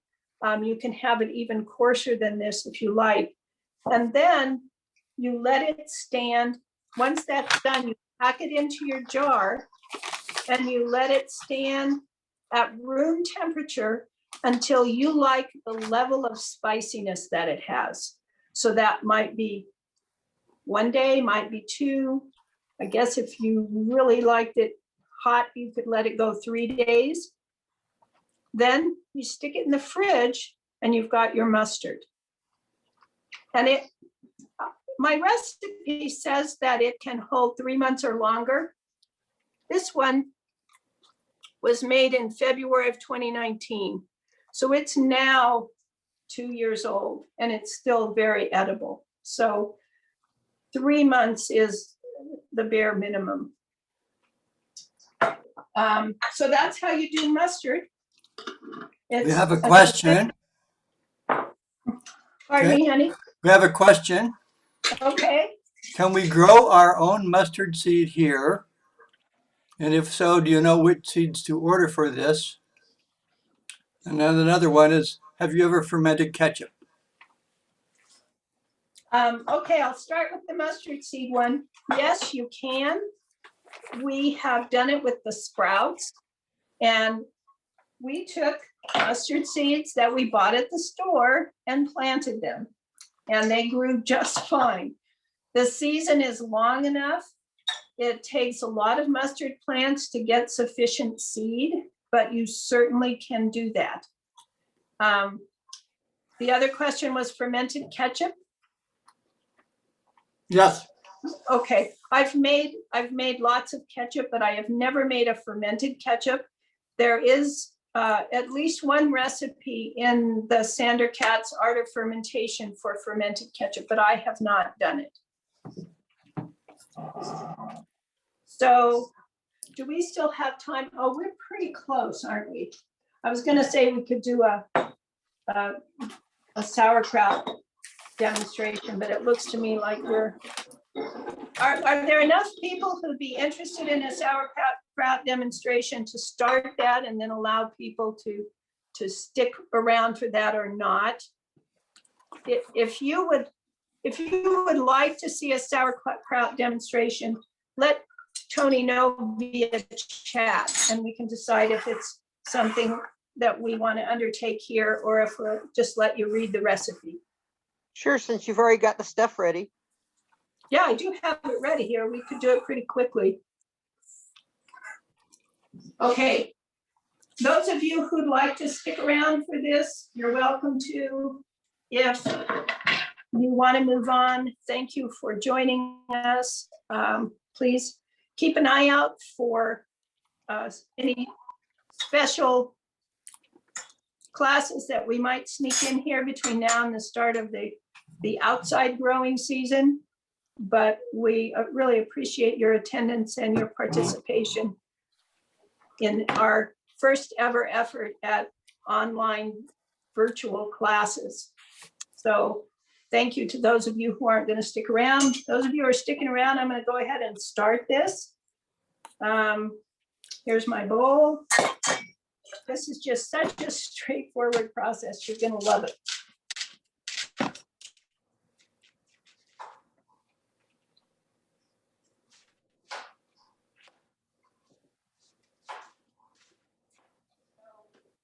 So I'm going to do enough, maybe just for a quart jar rather than my usual over enthusiastic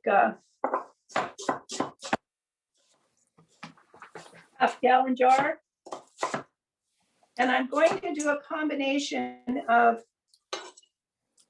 you can see how this, it's thin, but it's not really fine. You don't have to stress about this part too much. We couldn't quite see that. Oh, okay. How's that? Okay. Good. Can you see what I'm doing? Maybe I should move down a little. That's good. Okay.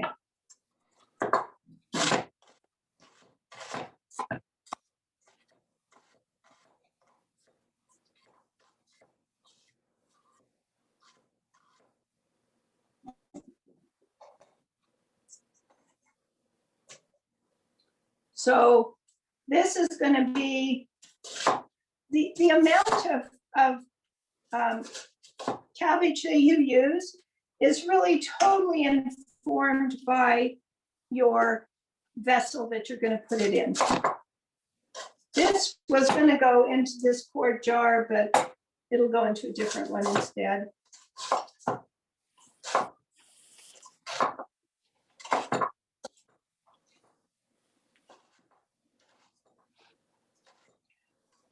You will note when you're doing this that, you know, it looks like you have a lot of volume here, but the salt is going to draw liquid out, and that's going to reduce the size of your,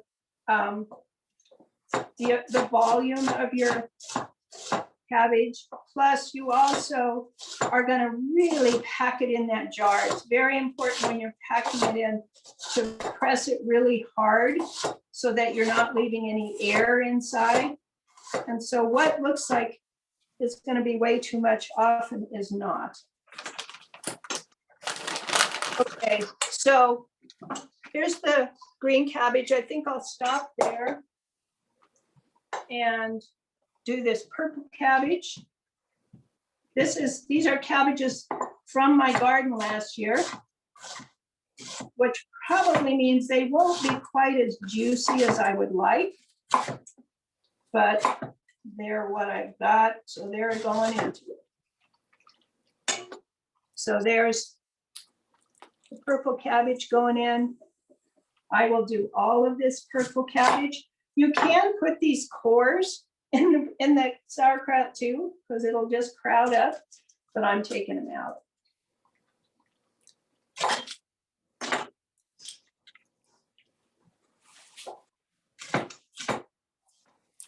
While you're chopping, what are your favorite varieties for kraut? You know, I can't say that I even have a favorite variety. I love the purple ones because I love the pink sauerkraut. But apart from that, I don't think I would try to do a sauerkraut with a Chinese cabbage. That would be more suitable for kimchi. It might be a little too soft for this process. On the other hand, it might work just fine because the processes are very similar. Okay, so here's the purple and pink, or the purple and green. I'm kind of curious because there isn't as much purple as I normally put in there, how pink this will turn. Now, if these were my own carrots, I wouldn't bother peeling them. I have washed these, but they're from the grocery store. They are organic, but I'm gonna peel it anyway. Then I'm just gonna use a grater and grate this in here. Try not to add any of my fingertip, which I have done before. While you're grating, there was a question of how you store your cabbage to keep it that long. I store it, I harvest it as late as I absolutely can. In fact,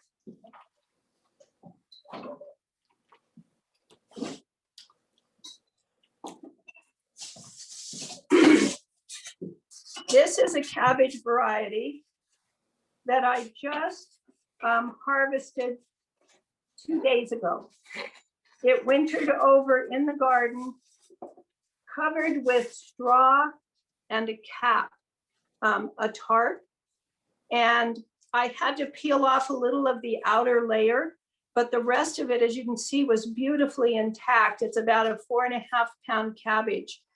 This is a particular variety that was bred to be able to withstand overwintering. The name of it is Wirosa. It's W-I-R-O-S-A.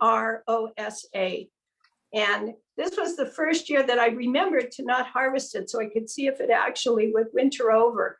And I'm really pleased with the condition of it. I think it's going to be delicious. How did you store the other cabbages? Oh, right. I stored them in the refrigerator in an open plastic bag because they'll get moldy if you try to hold them for a really long time. You could, the challenge is if you store them in something besides plastic, they tend to dehydrate. The solution to that is to take those outer dried off leaves off, although you probably use them depending on what you were going to do with them. The other alternative is to put them in a plastic bag, but leave it open so that it gets some air circulation. You'll still probably, if you're trying to hold them for a really long time, you'll still probably get a little mold, but you can pull those leaves off also and use the rest of it.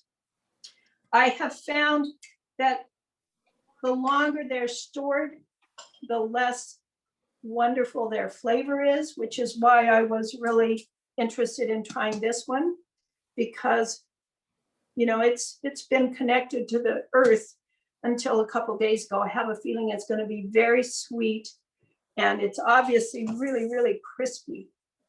Okay, so here's what I have. Carrots. I could put caraway seed in here. I could put coriander, all those things that we talked about. Now I'm just going to put some salt in. Precision method here. And then I'm going to mix it up, and then I'm going to taste it and see if I think it's sufficiently salty. It doesn't need a specific amount of salt for the process to unfold. But remember that the amount of salt that's in it will affect the texture over time and, of course, the flavor at any point. So now I want to really go after this because I want that salt to start pulling the liquid out of the cabbages and the carrots as well. You could put more carrot than is in here if you like that color or flavor. It will obviously give it a slightly sweeter flavor. Oh, there's the top of the carrot. I could leave that in there. It would ferment just fine. In fact, I think I'll throw it back in. Now, you can do this by hand. You can also do it with something like this, in which you actually compress the cabbage and the carrots, and that it hastens the squeezing out of the juice. And again, as this sits with the salt on it, that seems salty enough to me, but it could have more. I think it's fine. I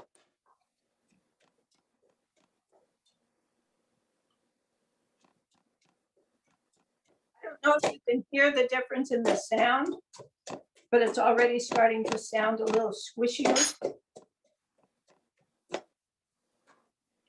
Tony, Yes, could you grab me a wide mouth quart jar? Because I put the mustard in this other one.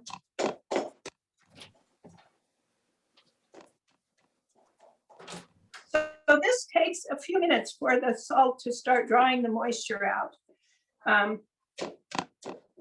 The pounding it hastens that process, but it's still going to take a little time.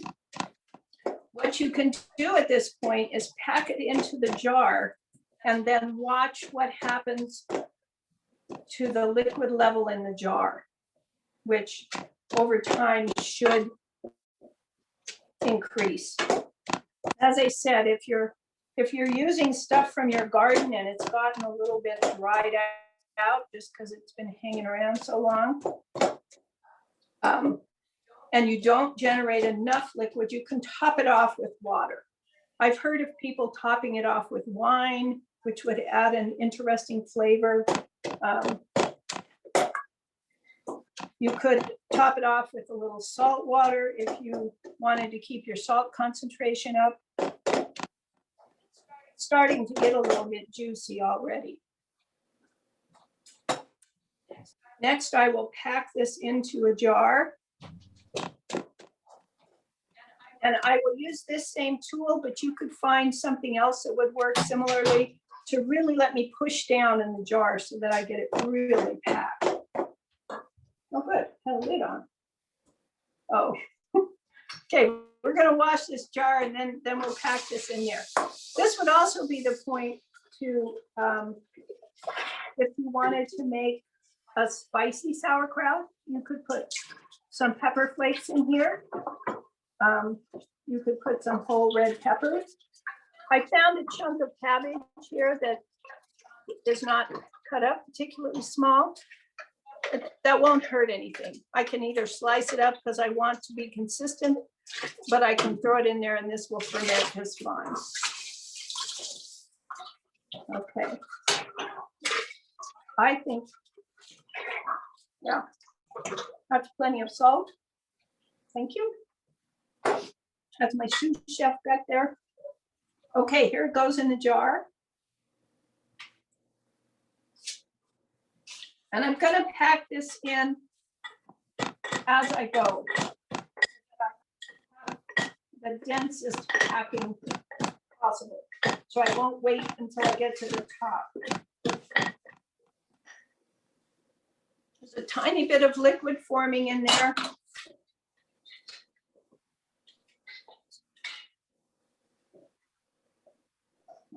Hopefully this will be enough to fill this jar. I think we'll be good.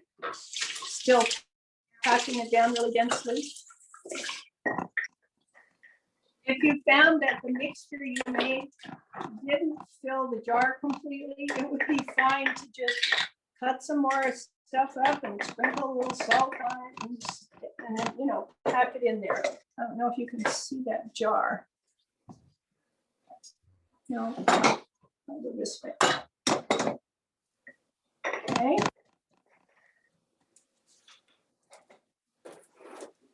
You don't want to fill the jar all the way to the top, because if you do, you can be very much guaranteed that it's going to overflow.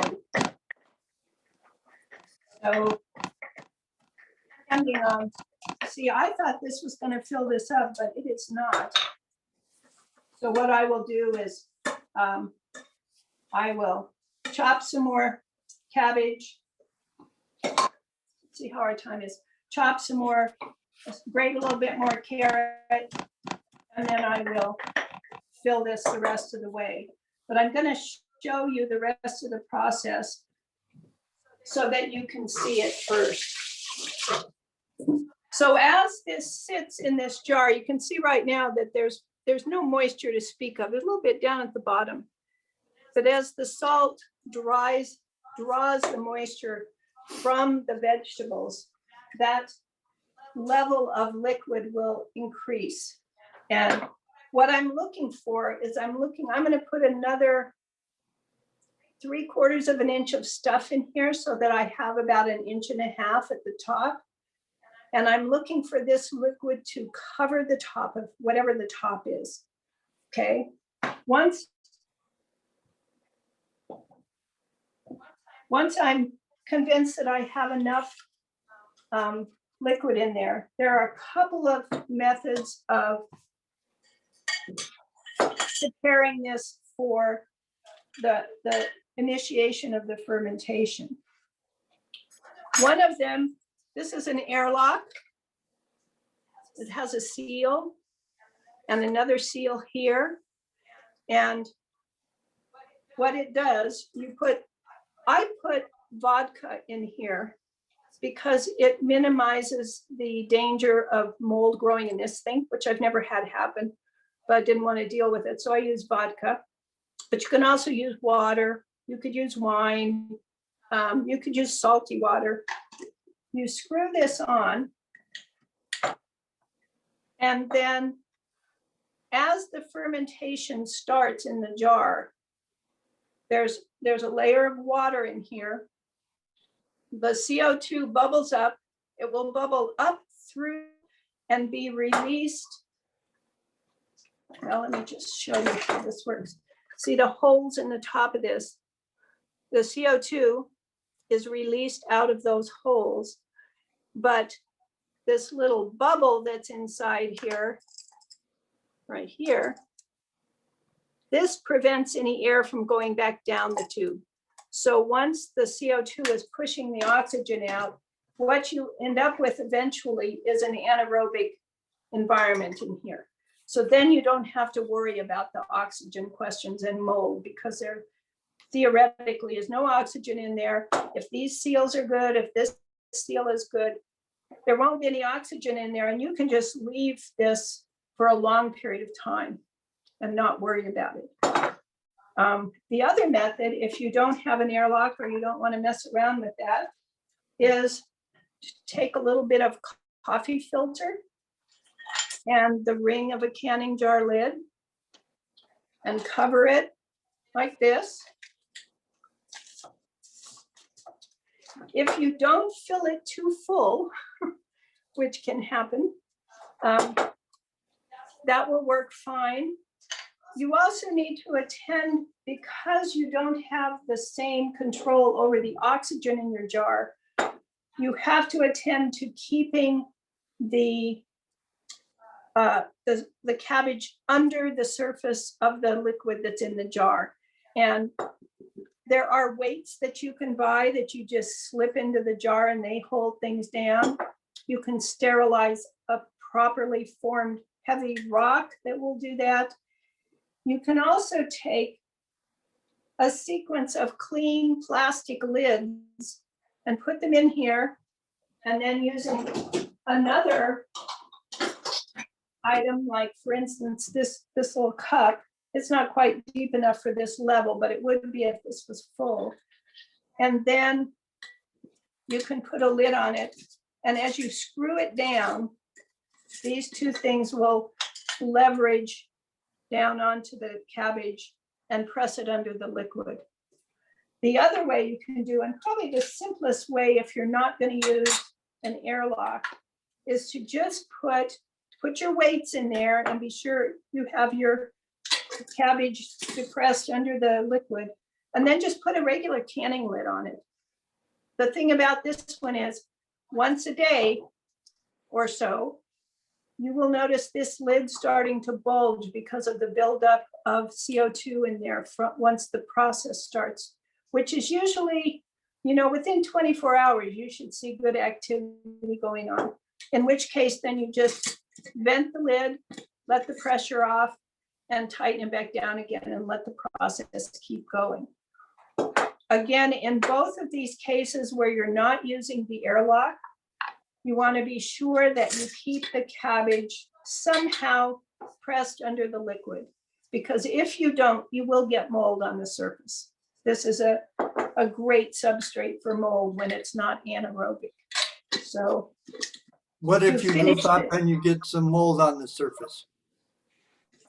Well, that's a good question, because it doesn't mean you have to throw it away. If it's just a little bit of mold, you can scoop it off and restore your process again. If you get a lot of mold and the filaments are growing down into the sauerkraut, it'll affect the flavor. But if you're monitoring it carefully, you should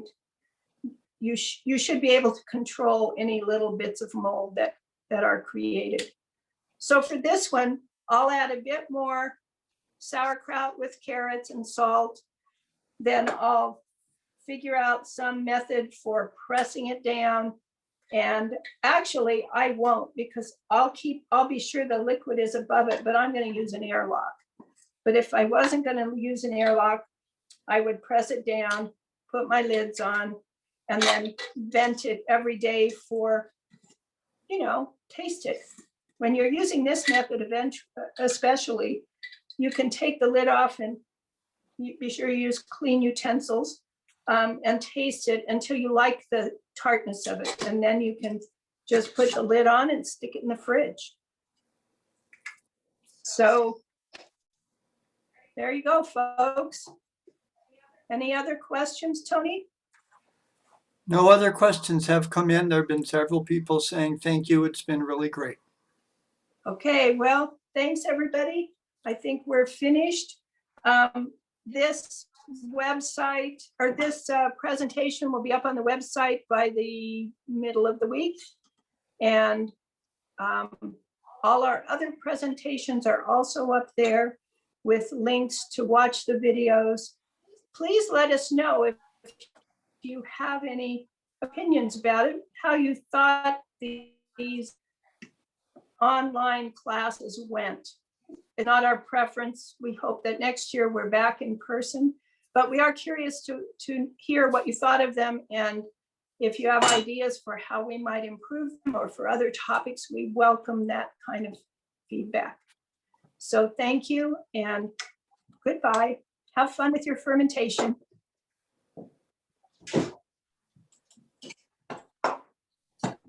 If you're still around, I'm just gonna